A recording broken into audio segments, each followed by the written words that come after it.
With both their first and second string quarterbacks injured, the UCLA Bruin football team lost to the Notre Dame Fighting Irish 20-6 on Saturday.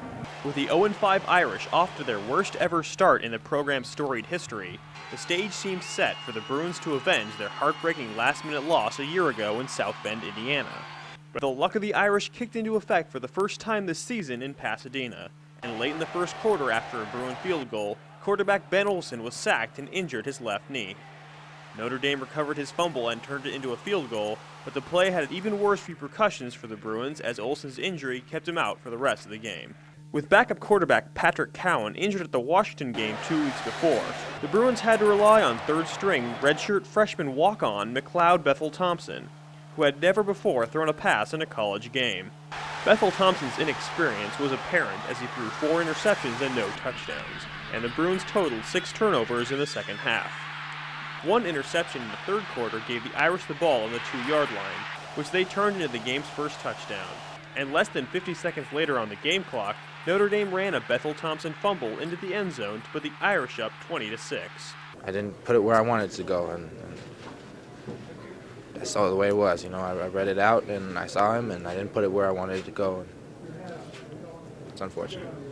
Although they had some close calls, the Bruins would not score in the second half, and Notre Dame celebrated their first win of the season.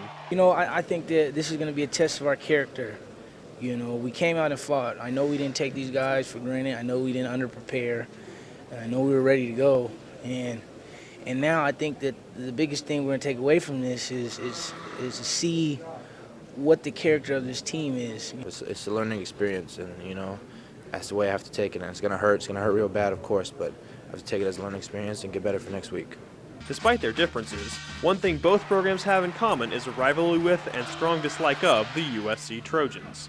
When it was announced in the third quarter that the then second-ranked Trojans had been upset in their game against Stanford, fans of both teams united in celebration. But at the end of the night, that was the only thing Bruin fans had to celebrate. UCLA drops to a 4-2 record, and with questions remaining about Olsen's injury, they are scheduled to take on the second-ranked California Golden Bears on October 20th. This time we got snake bit a little bit in a game that you wish it didn't happen, but it did. But it is what it is, and we're going to have to correct the issues that we have and be positive about moving forward and get ready for another great contender in a couple weeks. For Daily Bruin TV, I'm Josh Leamer.